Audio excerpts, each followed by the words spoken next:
نصوم نهارنا حبا وشوقا ونرجو العفو من رب الأماني۔ انسان کے ساتھ اللہ تعالیٰ نے ضروریات کو وابستہ کیا ہے۔ انسان معاشرتی زندگی گزارتا ہے۔ آپ اپنے سارے کام خود نہیں کر سکتے۔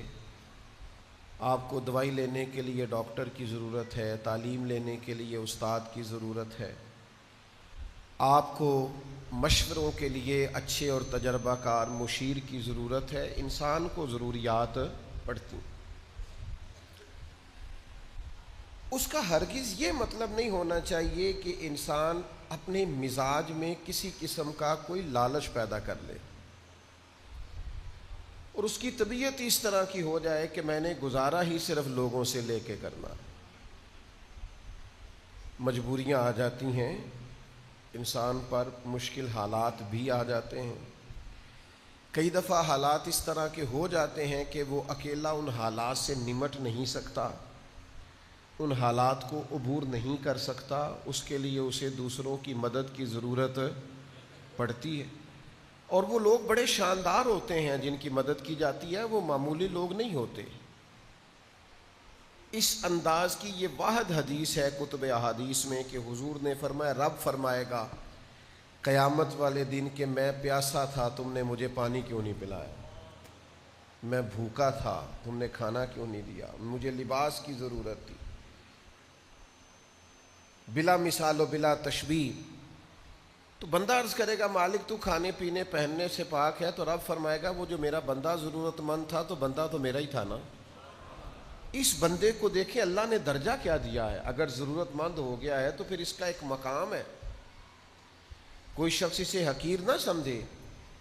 لیکن اتنے بڑے شرعی درجے کے باوجود بھی اس کو یہ اجازت نہیں ہے کہ یہ کوئی لالچ پیدا کرے، یا اب یہ ذہن بنا لے کہ میں کوئی شخص اگر کسی وجہ سے میرے قابو آ گیا ہے، میرے حصار میں آ گیا تو میں اسے لوٹنا شروع کروں، میں کسی طریقے سے اس کے مال کو اپنے قریب کروں۔ دلوں میں ذہنوں میں شیطان یہ وسوسہ پیدا کرتا ہے کہ بس قابو کر لے۔ میں بڑے ادب سے اور احترام سے عرض کروں گا کہ ہمارے ملک میں ایک بہت بڑی جماعت مفت خوروں کی ہے، جو کوئی کام نہیں کرتے، جو کوئی جد و جہد نہیں کرتے، جن کا کوئی ذریعہ نہیں ہے۔ آپ کیا کام کرتے ہیں؟ میرا بھائی ملک سے باہر ہوتا ہے۔ آپ کیا کام کرتے ہیں؟ وہ جی بس والد صاحب جو ہیں انہوں نے مجھے کہا ہے کہ میں کام کرتا ہوں، آپ گھر کے معاملات کو دیکھ لیں۔ وہ انحصار کرتے ہیں، اللہ معاف فرمائے، ساری زندگی اسی طرح گزار دیتے ہیں۔ میں نے ایسے لوگ بھی دیکھے جو ڈھونڈتے پھرتے ہیں کہ آج دعوت کس کو ڈالنی ہے، آج کھانا کس کے ہاں کھانا ہے، آج کون شخص ہے جو ہمارے قبضے میں آئے گا تو ہم اس سے کہیں گے کہ تو ہمیں دعوت کھلا۔ یہ انداز درست نہیں ہے۔ مومن کی شان یہ نہیں ہے۔ مومن کا رازق تو اس کا اللہ ہے، اس کا تو عقیدہ بڑا ستھرا ہے، اس کے نظریات بڑے شاندار ہیں۔ وہ کبھی بھی اس طرح کا ذہن نہیں بناتا کہ وہ کسی سے کچھ چیز ہتھیا لے۔ تحفہ دینا لینا سنت ہے، پر تحفہ مانگ لینا، ذرا غور فرمائیں اس بات پر۔ یہ کیا بات ہوئی کہ تحفہ مانگ لیا آپ نے؟ مجھے بہت سارے دوست پوچھتے ہیں کہ آپ کی انگوٹھیاں بڑی تبدیل ہوتی ہیں۔ میں نے کہا دوست تبرک مانگتے، اب کیا کروں؟ تو ایک دوست نے مجھے مشورہ دیا، اس نے کہا جو تبرک مانگے اسے کہنا 2 دے جاؤ 1 لے جاؤ، کیونکہ اور جگہ بھی تو تبرک دینا ہے نا، صرف آپ کا ہی تو حق نہیں ہے۔ تو تحفہ مانگ لیا جاتا ہے باقاعدہ۔ یہ انداز مومن کا نہیں۔ مومن کا توکل، اللہ کی ذات پر بھروسہ بڑا مضبوط ہوتا ہے۔ اسے خالصتاً اپنے رب پر بھروسہ کرنا چاہیے، اور جو اللہ پہ بھروسہ کرے اللہ دنیا اور آخرت میں اس کے لیے کافی ہو جاتا ہے۔ اللہ کے پیارے رسول صلی اللہ تعالی علیہ وسلم نے ارشاد فرمایا، تم میں سے جو شخص بلا وجہ لوگوں سے سوال کرتا رہے گا نا، اسے ضرورت نہیں، مجبوری کوئی نہیں، لیکن بلا وجہ لوگوں سے مانگتا رہے گا صرف اپنے پیسے بڑھانے کے لیے، صرف اپنی ضروریات میں تو اس کو ضرورت نہیں تھی، صرف اپنے وسائل بڑھانے کے لیے، اپنی چیزیں بڑھانے کے لیے، تحفے بڑھانے کے لیے جو لوگوں سے مانگتا رہے گا، حضور فرماتے ہیں قیامت والے دن وہ اللہ تبارک و تعالیٰ سے اس حال میں ملے گا کہ اس کے چہرے پر ہڈیاں تو ہوں گی پر گوشت نہیں ہوگا۔ یہ بخاری مسلم میں موجود ہے۔ ہر وقت مانگتا رہا لوگوں سے، کوئی ضرورت نہیں تھی، کوئی مجبوری نہیں تھی، لالچی ہو گیا، حریص ہو گیا۔ توکل بہت بڑی نعمت ہے، اللہ کی ذات پر بھروسہ کرنا بڑی سعادت ہے۔ اور پھر یہ کہ بندہ رب سے مانگے نا تو مانگنے میں عزت بھی بڑھ جاتی ہے، اور اس بارگاہ سے تھوڑا بھی ملے، بظاہر قطرہ بھی ملے تو وہ کئی دریاؤں سے زیادہ ہوتا ہے، وہ کئی سمندروں سے بڑا ہوا ہوتا ہے۔ اللہ پہ بھروسہ کرنا، اللہ سے مانگنا۔ حضور سید عالم صلی اللہ تعالی علیہ وسلم نے فرمایا نمک کی بھی ضرورت ہو تو اپنے رب سے مانگو، اللہ کے حضور سوال کرو۔ لیکن لوگوں سے طلب کرنا، لوگوں پر امیدیں رکھنا، اور پھر میں لوگوں کو دیکھتا ہوں وہ اعتراض کر رہے ہوتے ہیں، وہ کہہ رہے ہوتے ہیں جی میرے بھائی کے پاس دیکھیں کتنا مال ہے، مجھے نہیں دیتا۔ تو بھائی اس نے محنت کی ہے، آپ بھی تھوڑی کوشش کر لیں۔ وہ میرے رشتہ دار جی بڑے مالدار ہیں، ان کو کبھی میرا خیال نہیں آیا۔ خدا کے بندے تو جتنا رشتہ داروں کے مال کو دیکھتا ہے، کبھی اتنی توجہ اپنے رب کے خزانوں پہ کرے نا۔ داتا صاحب رحمۃ اللہ علیہ نے لکھا ہے کہ ایک علاقے میں قحط پڑ گیا تھا، لوگ بڑے پریشان تھے، تو وہاں سے ایک شخص بازار آیا تھیلا لے کے کوئی خریدنے کے لیے، تو وہ تھیلا گھماتا، اٹکیلیاں کرتا، ہنستا مسکراتا آیا، اور جب اس نے چیزیں خرید لیں واپس جانے لگا تو پھر اس کا وہی حال، ہنستا مسکراتا کھیلتا۔ تو بہت سارے لوگ پریشان تھے، ان کو غصہ آیا کہ قحط پڑا ہوا ہے، کاروبار چلتا نہیں، حالات خراب ہیں، اور تو بڑا خوش ہے۔ غصہ کیا لوگوں نے، کہا یار کوئی خیال کر، حالات کیسے ہیں اور تو اٹکیلیاں کر رہا ہے۔ تو داتا صاحب فرماتے ہیں وہ شخص کہنے لگا تم پریشان ہوں گے، میں پریشان نہیں ہوں، اس لیے کہ میں جس آقا کا غلام ہوں نا، اس نے بھڑولے ٹائم پہ بھر لیے تھے، خزانے اس کے بھرپور ہیں، مال اس کے پاس زیادہ ہے، لہذا ہم تو خوشحال ہیں۔ داتا صاحب فرماتے ہیں یہ جو لوگ تمہیں ٹینشن لیے نظر آتے ہیں نا، یہ جو تمہیں مالی طور پر ہر وقت آنکھوں میں آنسو لیے نظر آتے ہیں نا، ان کو اگر اتنا بھی اپنے رب کے خزانوں پر یقین ہو جائے نا جتنا اس غلام کو اپنے آقا کے خزانوں پر یقین ہے، تو یہ تمہیں کھلتے ہوئے نظر آئیں، یہ تمہیں خوش ہوتے نظر آئیں، یہ تمہیں مسکراتے دکھائی۔ لیکن لوگوں کی جیبوں پر توجہ،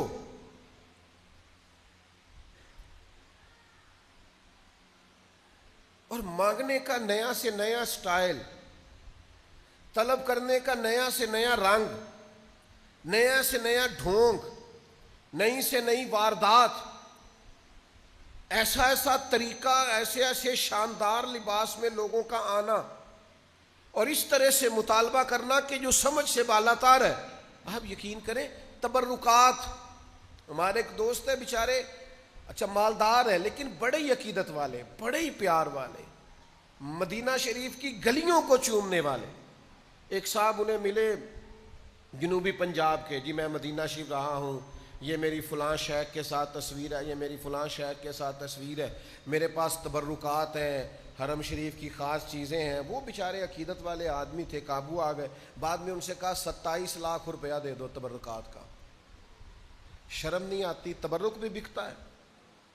جس چیز کی نسبت مکہ مکرمہ اور مدینہ طیبہ سے ہے تم اسے بیچو گے، اور ان سے ہتھیار لیا 27 لاکھ۔ وہ تو اللہ نے شعور دیا، بعد میں سمجھ آئی کہ یہ سارا جھوٹ ہے، اور پھر انہوں نے، خیر وہ مضبوط آدمی تھے، انہوں نے وہ اپنے پیسے واپس بھی لیے۔ لیکن میرے پاس یہاں ایک سید صاحب تشریف لائے، مجھے کہنے لگے یہ جو غلاف کعبہ آپ کو ہر جگہ ملتا ہے نا، یہ لاہور میں بھی بننے لگ گیا ہے۔ یہ گنبد خضرا والی جو جالیوں پہ پیچھے جو چادر لٹکتی ہوتی تھی، یہ جالی لوگوں نے تیار کرنی شروع کر دیا یہاں پاکستان میں۔ خدا کے بندوں، کس کس نام پر لالچ کرو گے؟ کیا کیا نام لے کے بیچو گے؟ میں اس وطن میں رہتا ہوں جہاں تلاوتیں بکتی ہیں، نعتیں بکتی ہیں، تقریریں بکتی ہیں، عقیدتوں پہ لوگ خریداریاں کرتے ہیں، ظالم یہ بھی نہیں سوچتے کہ جو کام میری بخشش کا ذریعہ تھا میں نے اسی کو بیچنا شروع کر دیا ہے۔ خدا کے بندو، ٹھیک ہے ضروریات زندگی ہوتی ہیں، پر یار اتنا لالچ، اتنا ہرس، اتنی ہوس۔ تم تو کہتے ہو ہم حضور کا دیا کھاتے ہیں، تو محبوب تو کسی کو قطرہ دے دے تو اس کی نسلوں سے ختم نہیں ہوتا، سرکار دیں اور پھر تم سے ختم ہو جائے؟ یہ کیسی بات کر دی تم نے؟ میرے کریم سے گر قطرہ کسی نے مانگا، دریا بہا دیے ہیں۔ یہ ذرا انداز دیکھیے، دریا بہا دیے ہیں، دربے بہا دیے۔ وہ تو بہا دیتے ہیں دریا، کہتے ہیں ساری زندگی پیتا رہنا کبھی ختم، ہرس نہیں، لالچ نہیں، طمع نہیں۔ آپ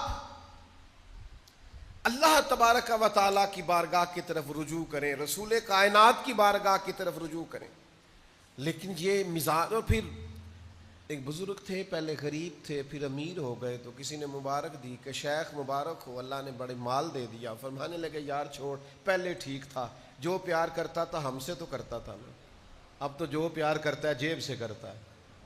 اب تو لوگوں کو نظر آتا ہے کہ ادھر بھی مال ہے ادھر بھی مال ہے۔ پہلے 2-4 سجن تھے، پر تھے وہ جو ہماری ذات سے پیار کرتے تھے، انہیں ہم اچھے لگتے۔ اب تو وہ جو چاندنی چاروں طرف چمکتی ہے نا، بے قدراں نے قدر نہیں کیتی خوب تسلی ہوں۔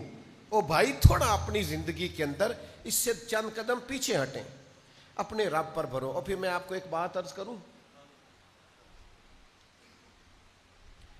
ہم نے ان لوگوں کی بھی باتیں سنی ہیں جن سے لوگ سوال کرتے ہیں۔ میں نے پیسے کے معاملے میں لوگوں کو باتیں کرتے دیکھا ہے کہ میں کیا کروں جی، بھائی کا بوجھ بھی مجھ پہ ہے، فلانے کا بھی مجھ پہ ہے، فلاں بھی مجھ سے، باتیں کرتے ہیں لوگ۔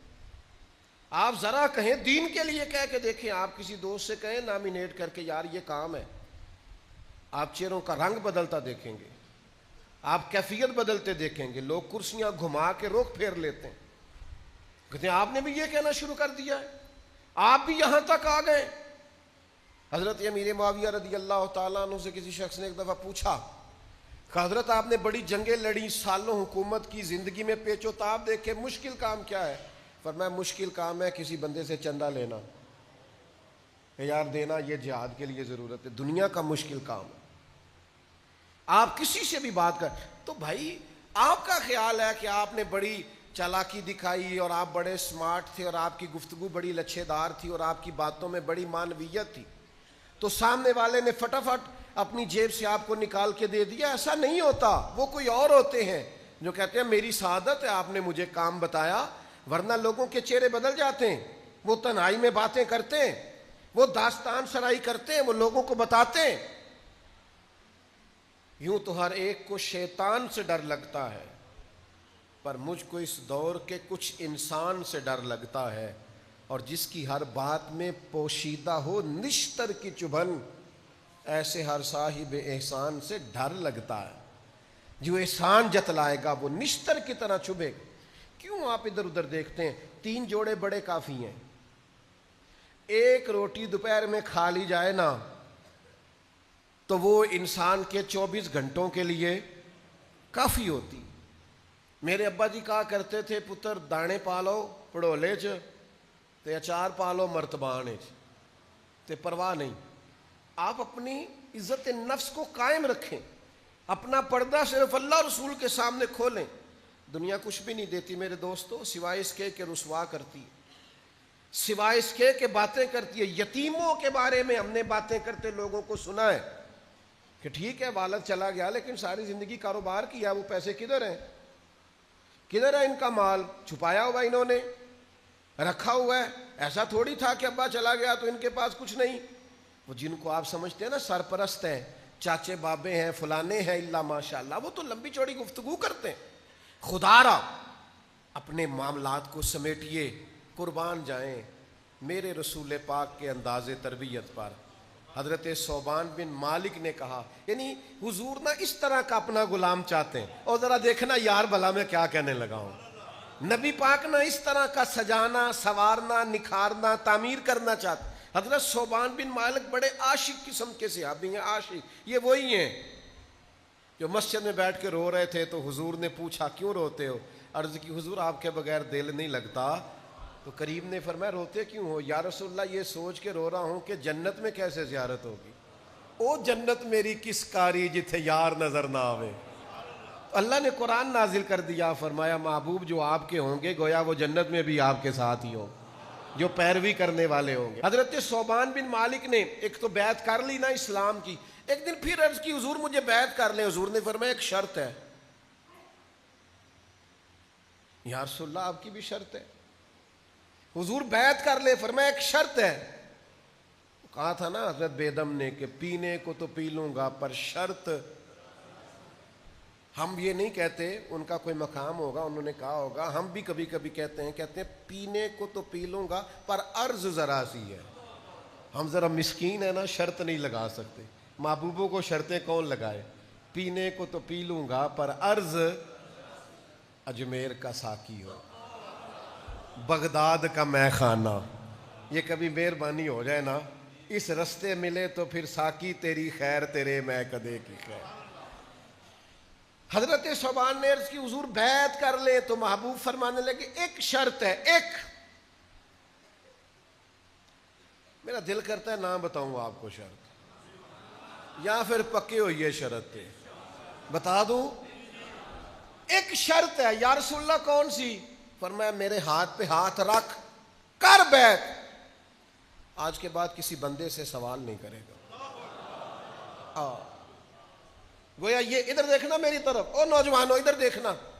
یوں ہاتھ میں ہاتھ لے کے کریم نے سبق دیا، گویا سبق دیا.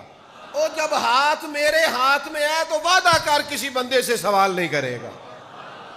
ہاتھ اللہ رسول کے ہاتھ میں بندہ دے جو ان کی شان کے، پھر بندوں سے سوال کرے. مانگیں گے مانگے جائیں گے، منہ مانگی پائیں گے. سرکار میں نہ لا ہے نہ حاجت اگر کی ہے.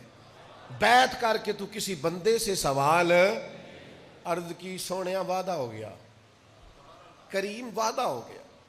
یا رسول اللہ طے ہو گئی بات. حضور کبھی نہیں کروں گا، کسی سے نہیں کروں. حضور کبھی سوال ہی نہیں پیدا ہوتا. پھر اس طرح وعدہ نبھایا. لے وہ سجنا پھر اساں توڑ ہی نبھائی. گھوڑے پہ بیٹھے، درہ ہاتھ سے گر گیا. قریب خادم کھڑا ہے لیکن خود گھوڑے سے اترے، درہ اٹھایا. اس شخص نے کہا جو قریب کھڑا تھا، ایک شخص قریب کھڑا تھا، اس نے کہا جناب مجھے کہہ دیتے. تو آنکھوں میں آنسو باہر آئے. فرمانے لگے کیسے کہہ دیتا، میں نے وعدہ جو کیا ہے. کبھی کسی سے سوال چھوڑ دو یار، ہمیں کیا مجبوری ہے. تھوڑی بے نیازی دکھاؤ. بے نیازی بڑی چیز ہے. آپ کے پاس خشک روٹی ہو اور آپ کے پاس اچار کی ڈھلی ہو، اس میں پھر خودداری ہوتی ہے، اس میں کوئی مزہ ہوتا ہے، اس میں کوئی سرور ہوتا ہے. وہ جو دوپہر کو ہم اسکول سے آتے تھے اور آ کے کہتے تھے اماں جی روٹی کھانی ہے، تو اماں کہتی تھی پتر سالن تے کوئی نہیں تے میں تھانوں تھوڑا جی چٹنی نہ بنا دیا. تو پوچھ لینا میری طرح کے سب لوگوں سے وہ چٹنی کیا ہوتی تھی. دھنیا تھوڑا سا ڈنڈے کے ساتھ دوہری میں تیار کیا جاتا تھا، تھوڑی سی لسی، ہلکی پھلکی اس کے اندر نمک اور مرچ، پر بنائی اماں نے ہوتی تھی نا. تو پھر کوئی اس کا مزہ تھا، کوئی اس کا ذائقہ تھا. پھر محسوس ہوتا تھا کہ دنیا میں جنہوں نے بڑے بڑے ڈپلومے کیے نا، شیف بنے، ان سے کہیں آؤ ذرا لائن میں کھڑے ہو، میری ماں تمہیں سکھائے گی ذائقہ کسے کہتے ہیں، آؤ نا اسے. اور کبھی اگر اماں یہ کہہ دیتے نا روٹیاں پکاتے پکاتے کہ پتر اٹھ کے نہیں آیا جاتا، پیڑھی پھاڑتے تھے میرے کول ہی آ جا، اوئے ہوئے پھر تو یوں لگتا تھا کہ جیسے نا ساری رحمتیں جھوک کے آ گئی ہیں اور کرم کی برکھا گویا برس رہی ہے. اتنے میں نے زندگی میں بڑے بڑے مہنگے ہوٹلوں پہ بھی جا کے دیکھا ہے، پر وہ مزہ دوبارہ آیا نہیں. تو یاد رکھنا، عزت نفس کا خیال رکھنا ہے. یہ چھوڑ دیں آپ. میں پھر ایک دفعہ عرض کروں گا، ایک لمبی لسٹ ہے مفت خوروں کی. بڑے سیانے بیانے دو بندے نا ایک جگہ پہ بیٹھے تھے. یہ میں نے پرسنل میری آنکھوں کے سامنے واقعہ ہوا. بڑے سیانے بیانے بندے ایک پھٹے پہ بیٹھ کے دہی بلے کھا رہے تھے اور علاقے میں معزز شمار کیے جاتے. کچھ دینی تعارف رکھتے ہیں. تو ان سے ایک صاحب نے کہا کہ آپ یہاں سرے عام بیٹھ کے دہی بھلے کھا رہے, کو دیکھ لیں تو کیا, کہ یار یہ مذہبی ہیں اور مذہبی تعارف رکھتے ہیں. تو ان میں سے ایک آدمی بڑی بے باکی سے بولا, کہنے لگا جے کو ویکھ لے گا تو کی ہونا ہے, جیڑا ویکھے گا وہ پیسے دے گا. جب قوموں کا یہ مزاج بن جائے نا, کہنے اسی تے چاہنے ہیں کو ویکھے, جیڑا ویکھے گا وہ, مولوی تے پیر بھی پیسے نہ دین لی تیار ہوندے نے. کوئی سودا لے آیا تے پیسے پولیس والے بھی کاٹ ہی دیندے نے. اور بھی ڈھیر سارے لوگ ہیں جو کہتے ہیں جی میں سرکاری ملازم ہوں. تو بھائی آپ پہلے بھی تو ہم سے ٹیکسوں کی مد میں لے رہے ہیں نا, اب اور بوجھ ڈال رہے ہیں. تو مفت خوری کے مزاج سے باہر آئے آپ تھوڑا سا رویہ. میں ایک جگہ پہ چلا گیا, اب تو میں ڈائریکٹ کبھی جاتا ہی نہیں, مجھے اب موقع نہیں ملتا. ایک جگہ پہ میں سودا لینے چلا گیا تو وہ بندہ بار بار کہے حاضر جناب. میں اسے کہوں یہ چیز نکال دے, حاضر جناب, یہ چیز نکال دے. میں انہوں آخیا تو ایڈا ویش نہ جا, میں تینوں پیسے دے کے جانا ہے انشاءاللہ, تو غیر حاضر ہی چنگا ہے. کہنے لگا کہ نہیں میں تھوڑے کو پیسے لیندا چنگا تو نہیں لگتا. میں کہا پر میں مفت لیندا بھی نہیں چنگا لگتا. ہاں یہ آرزوئے کرم اور میں آپ سے کروں, یہ بھیک اس کو دیجئے جس کا خدا نہ ہو. اللہ رسول سے مانگیں گے, رب رسول نے اتنا دیا ہے, وہ دیا ہے جو کبھی خواب میں بھی نہیں سوچا تھا. ادھر ادھر کیوں دیکھیں, ادھر سے نہ دیکھیں جدھر سے بھر بھر کے ملتا ہے. تو لہٰذا اپنی زندگی میں یہ جو مزاج ہے نا مفت خوری کا, اس سے ذرا باہر آئیں.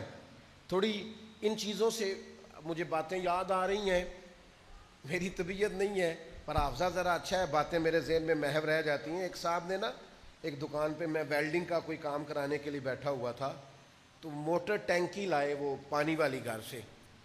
تو وہ تھوڑی سی انہوں نے ٹینکی کو نا اس سے ویلڈ کرایا, تو اٹھا کے چلنے لگے. تو بندہ کہنے لگا جی وہ 300 روپیہ دے دیں. کہنے لگا بچے پانی پین کے تینوں ثواب ہوئے گا. تو وہی بڑا سیاਣਾ تھا, کہندا مسجد دیے. نے کہا نہیں جی ہے تے گھر دی. تو کہندا پھر مینوں 300 دے, میرے بچے روٹی کھان گے تینوں بھی ثواب ہوئے گا. عجیب فلسفہ ہے نا ثواب کا بھی ہمارا. تو میں بڑا محظوظ ہوا, ہنس ہنس کے میرا کوئی حال نہ رہا وہاں. میں نے کہا کمال ہو گئی ہے نا, ثواب کا کیا ترجمہ کیا ہوا ہے. مفت خوروں کی لمبی لسٹیں. یہاں ایک صاحب آئے ایک دفعہ, مجھے کہنے لگے اعلان کر دے میرا, لوگ مجھے میرے ساتھ تعاون کریں, میں نے عمرے پہ جانا ہے. میں نے کہا نفل کام کے لیے چندہ مانگنا جائز ہی نہیں. اللہ نے کہا من استطاع الیہ سبیلا, جس کے پاس طاقت ہو آئے. مانگ مانگ کے آپ جائیں گے کیوں؟ او خدا را مجھے معاف کر دینا, میں اس وطن کا رہنے والا ہوں جہاں سے لوگ ویزا لے کے عمرے کا جاتے ہیں اور بیت اللہ میں جا کے مانگتے ہیں, مدینے میں مانگتے ہیں. میں نہیں جانتا, مجھے نہیں تعارف, لیکن اللہ کے گھر میں بیٹھا ہوں, آپ مجھ پر اعتبار کریں گے.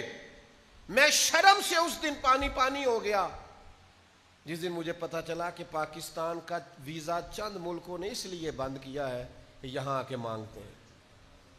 یہ ہمارا تعارف ہے دنیا میں, یہ ہمارا سٹائل ہے کہ آپ ویزا لے کے کسی ملک جا رہے اور مانگ رہے ہیں. جھوٹے معذور اور دھوکہ دے کر اور دکھاوا کر کے آپ لوگوں سے سوال کر رہے ہیں.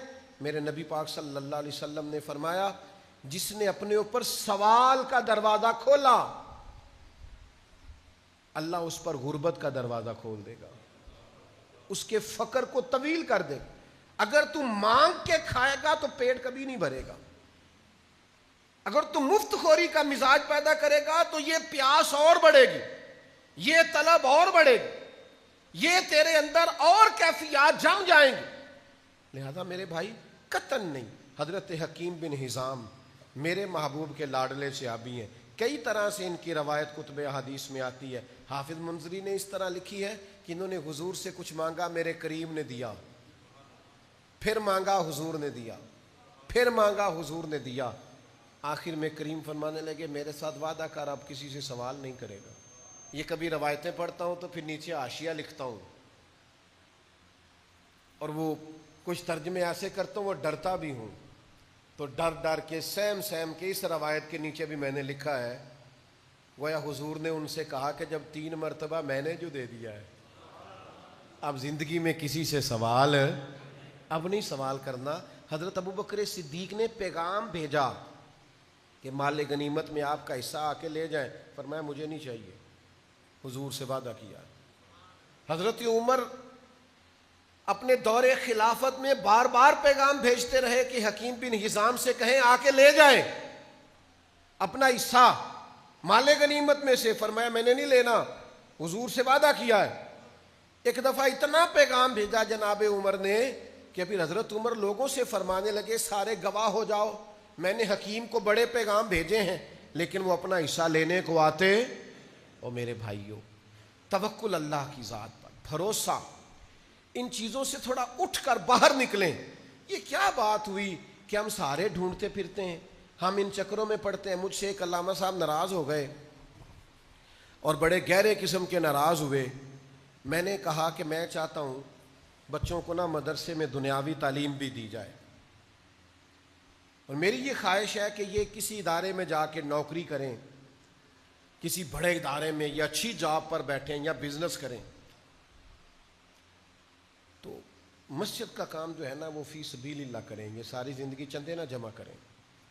وہ کہنے لگے اس طرح تو بچے توجہ ہی نہیں کریں گے مسجدوں میں۔ وہ تھوڑے ناراض ہو گئے، کہنے لگے آپ ان کو اگر دنیاوی تعلیم پڑھا دیں گے تو یہ توجہ ہی نہیں کریں گے۔ تو میں نے کہا بس سمجھ لیں آپ، جو بندہ بے نیاز ہوتا ہے نا، جو بندہ بے نیاز ہوتا ہے پھر دولت کے پیچھے وہ نہیں بھاگتا، دولت اس کے پیچھے بھاگتی ہے۔ ہم چاہتے ہیں یہ بے نیاز بنے۔ یہ چندوں کا جو مزاج ہے، آج چونکہ موضوع ہے تو مجھے ساری باتیں کہنی پڑیں گی۔ وہ جو فٹ بال کی ٹیم بنتی ہے نا محلے میں، وہ بھی چندہ اکٹھا کرتی ہے کہ ہم نے فٹ بال خریدنے۔ جو ہاکی کی ٹیم بنتی ہے وہ بھی چندہ اکٹھا کرتی ہے کہ ہم نے وردیاں لینی ہیں۔ کرتے ہیں کہ نہیں؟ تو جب آپ بچپن میں ہی لوگوں کو اس کام پہ لگا دیں گے تو بڑے ہو کے اللہ پہ بھروسہ کریں گے۔ کرکٹ کی ٹیم، کرکٹ کی، وہ کہتے ہیں جی آپ چندہ ہمیں دے دیں، فلاں آدمی کو بلا لیں گے میچ پہ، تو وہ اس کے بیج بنے ہوئے ہیں، پشتوں پہ لگے ہوئے ہیں، اور یہ فلانی کمپنی نے ہمیں جناب شرٹس لے کے دی ہیں۔ خدا کے بندو، ایک کرتا تو بندہ خود سلوا ہی سکتا ہے۔ تو تھوڑا سا قوم کو ہمیں اس مورال کو بلند کرنا پڑے گا۔ اب یہ کہ میں وہ بات بھی کروں جس نے ہمارا یہ ماحول بنایا ہے۔ ہمارے حکمران پتہ کیا کرتے ہیں؟ بلوں میں کبھی قوم کو گنجائش نہیں دیتے۔ انہیں مہنگائی انہوں نے کم نہیں کرنی ہوتی، انہوں نے کہنا ہوتا ہے وہ اس طرح کرو، آپ اپنے اپنے شناختی کارڈ لے کے آ جاؤ، وہاں نا بٹنے لگا ہے، مفت کا آٹا وہ لے لو، وہاں تمہیں راشن ملے گا وہ لائنوں میں لگ کے لے لو، اور جناب وہ تمہیں 3000 روپے فلاں انکم سپورٹ کے نام پر تمہیں ملیں گے وہ لے لو۔ قوم کو آپ بناتے ہی بھکاری ہیں۔ آپ یہ مزاج ہی نہیں بناتے کہ آپ ان کو ویسے آسانی دیں۔ ان کا آپ بجلی کا بل کم کریں، گیس کا بل کم کریں، ٹیلی فون کا بل کم کریں، بچوں کی فیسوں میں آپ کمی لائیں، کتابیں سستی کریں، آپ گروسری کا سامان سستا کریں تاکہ لوگوں کو مانگنا ہی نہ پڑے۔ لیکن آپ قوم کو بھکاری بناتے ہیں۔ آپ کہتے ہیں وہ لائن میں آ کے لوگوں راشن ملے گا، وہ لائن میں آ کے لوگوں آٹا ملے گا۔